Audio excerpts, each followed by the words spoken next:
केवल बैसाख के महीने में होता है, इसको बाकी के महीने में नहीं किया जाता है। इसको बाकी के महीने में नहीं, केवल बैसाख। शिव सप्त तीर्थ का जो नियम है वो अपने जीवन में धारण करें। और हम तो कहेंगे, शिव महापुराण की कथा श्रवण करने वाले प्रत्येक बेटा बेटी से, शिव महापुराण की कथा सुनने वाले प्रत्येक शिव भक्त से हम तो कहेंगे कि शरीर में कोई रोग नहीं भी है, संतान की प्राप्ति नहीं भी चाहिए, उच्च शिक्षा के लिए आप कर रहे हैं, अपने जीवन की खुशहाली के लिए कर रहे हैं, तो शिव का सप्त तीर्थ अनुष्ठान अवश्य करें, अवश्य करें, और अपने जीवन को सार्थक करें। धन्य। बैसाख के महीने में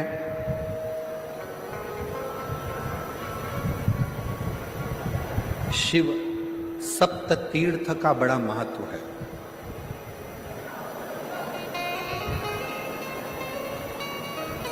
जिस नारी को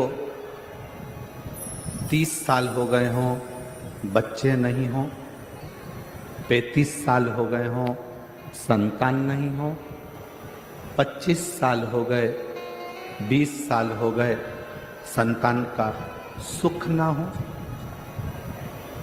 और डॉक्टर ने कह दिया कि कोई बहुत बड़ी बीमारी किसी व्यक्ति को है, रोग बड़ा, बीमारी बड़ी है, और उस बीमारी का कोई हल, उस रोग का कोई हल नहीं दिख रहा, कोई हल नजर न आता,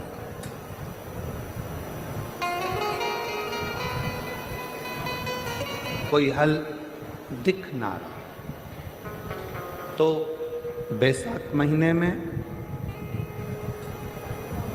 शिव सप्त तीर्थ का एक अनुष्ठान अपने जीवन में जरूर करें। मट्टी के पात्र में जल भरना और मट्टी के पात्र में जल भरकर प्रतिदिन रोज 7 दिन का ये नियम होता है सप्त तीर्थ का। सप्त तीर्थ बस विराम जो है उसका प्रदोष के दिन होना चाहिए। और बैसाख के महीने में जब आप सप्त तीर्थ का अनुष्ठान करें, 1 घड़ा जल का रोज भरें प्रतिदिन, और 1 बेलपत्र, 1 शमी पत्र उस घड़े के नजदीक में कोई पात्र में अवश्य रखें। पात्र को, जो जल का घड़ा है, जल का पात्र है, उसको मट्टी के ही दीप से या कोई श्वेत वस्त्र जिसको मला गया हो, धोया गया हो, साफ हो, उस वस्त्र से ढक दें। एक दिन एक शिवालय में जाएं, शमी पत्र अशोक सुंदरी वाली जगह पर समर्पित करें। अशोक सुंदरी की जगह जानते हो ना आप लोग? अशोक सुंदरी की जगह पर शमी पत्र समर्पित करें। बेलपत्र जहां आप खड़े हैं उधर से डंडी का भाग आपकी ओर हो, और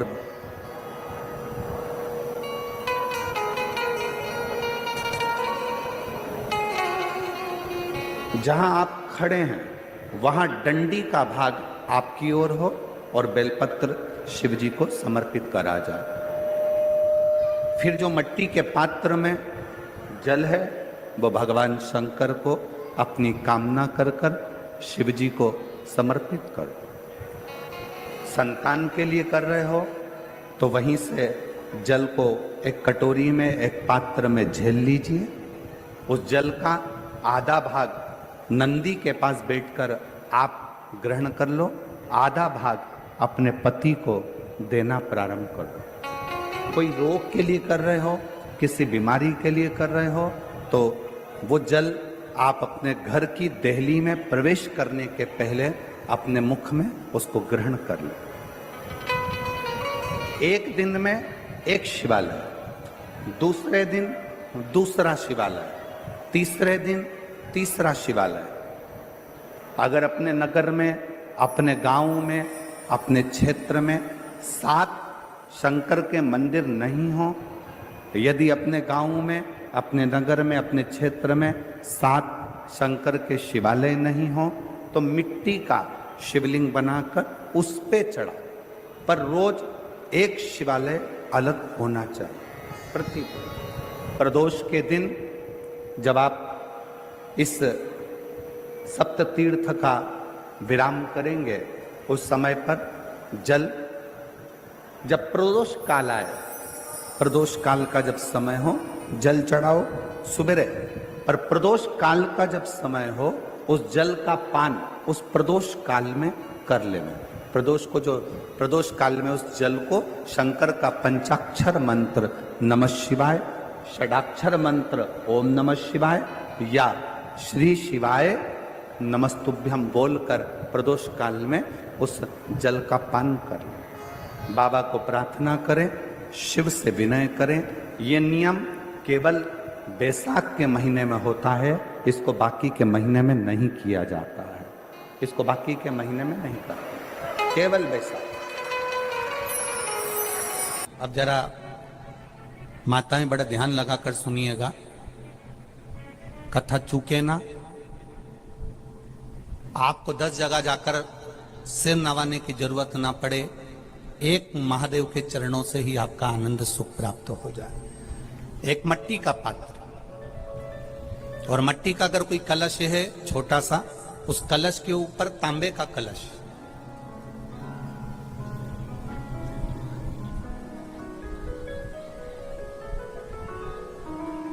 माता प्रसूति, दक्ष प्रजापति और माता वीरणी, इन तीनों का स्मरण कर कर, जो बड़ के पेड़ के नीचे जो शिवलिंग हो, बड़ के पेड़ के नीचे जो शिवलिंग विराजमान हो, चाहे वो ओटले पर हो, चाहे वो पत्थर का हो, चाहे वो सीमेंट का हो, चाहे वो कंकर का हो, चाहे वो मार्बल का हो, चाहे वो जिस भी चीज का हो, बड़ के पेड़ के नीचे जो शिवलिंग हो, उसमें सीधे जब आप कलश लेकर जाएंगे तो मिट्टी का पात्र, उसके ऊपर तांबे का पात्र भरा हुआ, दोनों को एक साथ पकड़ कर ले जाएंगे। पर जब आप शिवलिंग पर दक्ष प्रजापति, प्रसूति और वीरणी, इन तीनों का नाम लेकर सीधे हाथ में मट्टी का पात्र, उल्टे हाथ में तांबे का पात्र लेकर धीरे धीरे शिवलिंग पर जल समर्पित करेंगे, और उस जल का पान उसी बट वृक्ष के नीचे दोनों पति पत्नी अगर पान कर लेते हैं और संतान की कामना कर लेते हैं, तो भी मेरा महादेव संतान प्रदान करता ही करता। पर ये जो क्रम किया जाता है, ये केवल बैसाख के महीने में ही किया जाता है, इसके सिवाय इसको आप अन्य महीनों में नहीं कर सकते, केवल एक बैसाख में। और हम तो कहेंगे बैसाख महीने की जब शिवरात्रि आए, या बैसाख महीने में अष्टमी तिथि आ जाए, या बैसाख महीने में सोमवार का दिन पड़ी जाए, तो प्रयास करना कि आप संतति के लिए, संतान के लिए आप ये प्रयोग कर सकें।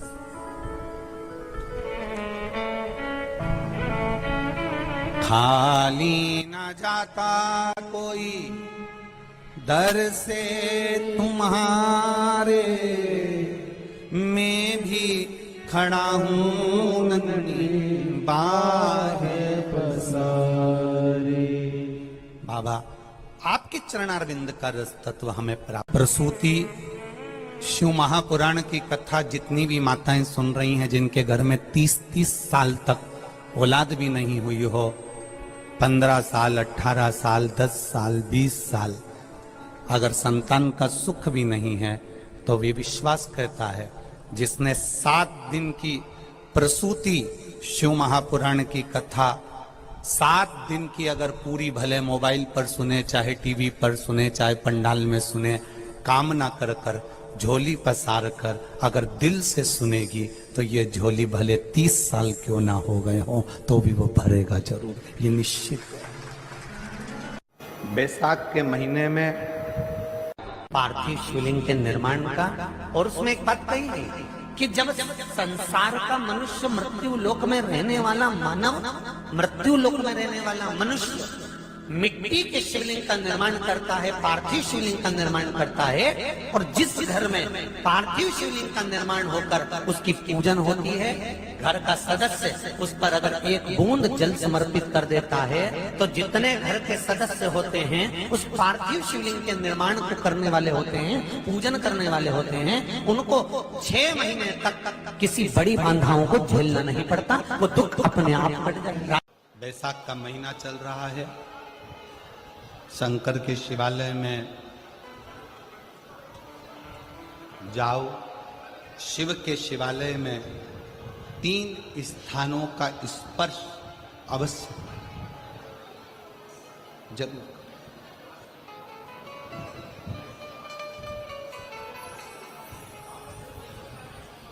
किसी मंदिर में शंकर जी के शिवलिंग को छूने नहीं देते, जैसे दक्षिण साइड में, साउथ में, तो अपने ही घर में जो शिवलिंग है उसके 3 स्थानों का स्पर्श अवश्य करें। समझिए,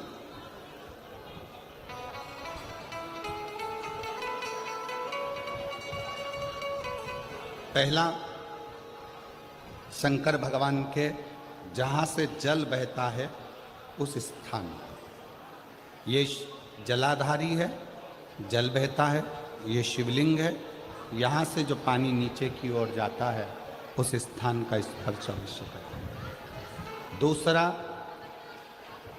शिवलिंग का जो गोल भाग है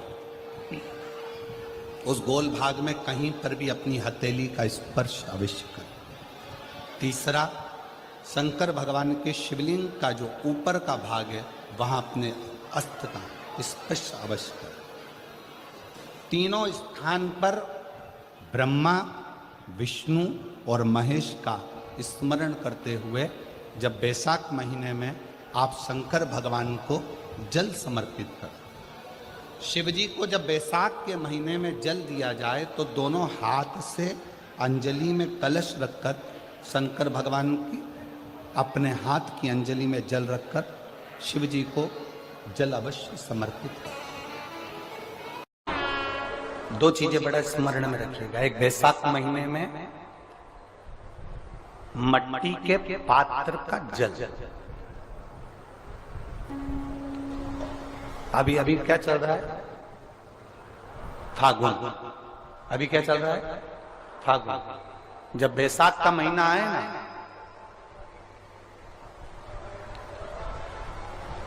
जितने यहां बैठे और जितने आस्था चैनल पर सुन रहे और जितने फेसबुक यूट्यूब पर कथा श्रवण कर रहे, जितने मोबाइलों पर देख रहे हैं, प्रयास करना, बैसाख के महीने में मिट्टी के पात्र में जो रात्रि भर जल रखा हो, मिट्टी के पात्र में अगर आपके पास में घड़ा हो, हंडा हो, नी हो, तो दिया हो, दीपक हो, कुल्लड़ हो, कोई भी तुम्हारे पास में जो मिट्टी का पात्र उसमें जल भरना, वो जल बैसाख के महीने की किसी भी सोमवार के दिन, किसी भी सोमवार के दिन, बैसाख महीने में, या किसी प्रदोष के दिन, या बैसाख महीने के शिवरात्रि के दिन, वो मिट्टी के पात्र का जल अपने घर के प्रत्येक व्यक्ति का स्पर्श कराकर उस मिट्टी के पात्र के जल को तांबे के पात्र में डाल लीजिए और घर के प्रत्येक व्यक्ति का स्पर्श करा लीजिए और शंकर भगवान पर कुंदकेश्वर महादेव के नाम से समर्पित करिए।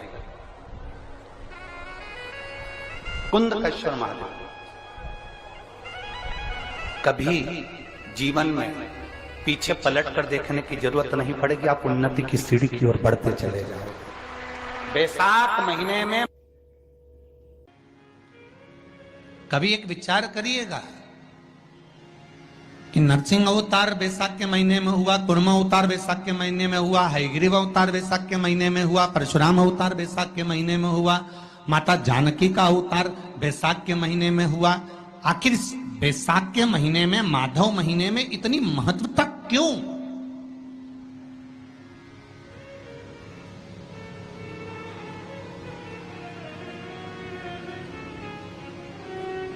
बैसाख के महीने में पड़ने वाली एकादशी, चतुर्थी, प्रदोष, अमावस्या, पूर्णिमा, शिवरात्रि, ये सभी इतनी महत्वपूर्ण क्यों हो जाती है?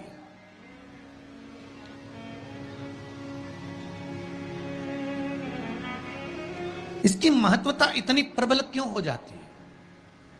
किस लिए?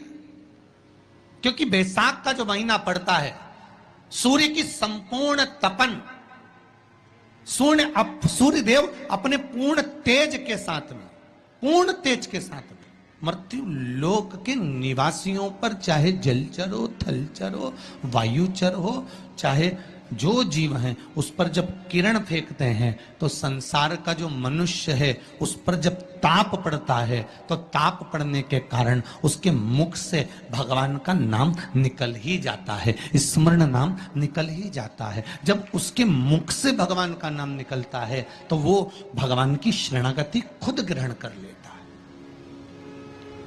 स्वयं।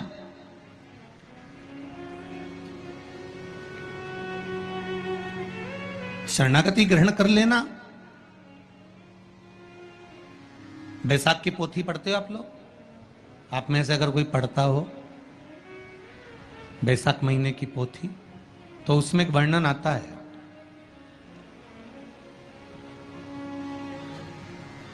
गीता प्रेस गोरखपुर के कल्याण अंक में भी आप ये पावन बैसाख चरित्र श्रवण कर सकते हैं। उसमें बैसाख महीने की पोथी में 10वें दिवस की कथा में 10वें अध्याय में एक व्याध और शंख मुनि का चरित्र आता है।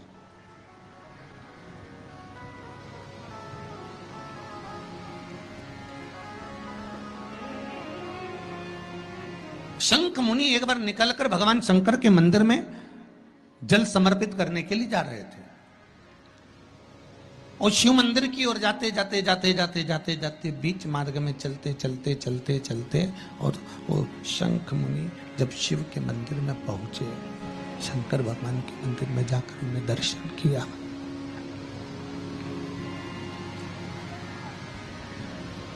जल का पात्र उठाया और वो जल का पात्र उठाकर जब भगवान शिव को समर्पित कर रहे थे तो उसी समय जल का पात्र उठाकर जब शंकर भगवान को समर्पित करा गया और शंख मुनि निकलकर जब बाहर आ रहे थे, आते आते शंख मुनि के मन में एक भाव उत्पन्न हो गया कि जब हम भगवान शिव को कुछ वस्तु समर्पित करते हैं तो उसका फल, उसका पुण्य फल हमें कितने समय में प्राप्त होता है। ये शंख मुनि के मन में एक विचार जागृत हो गया, शंख मुनि के मन में एक भाव जागृत हो गया।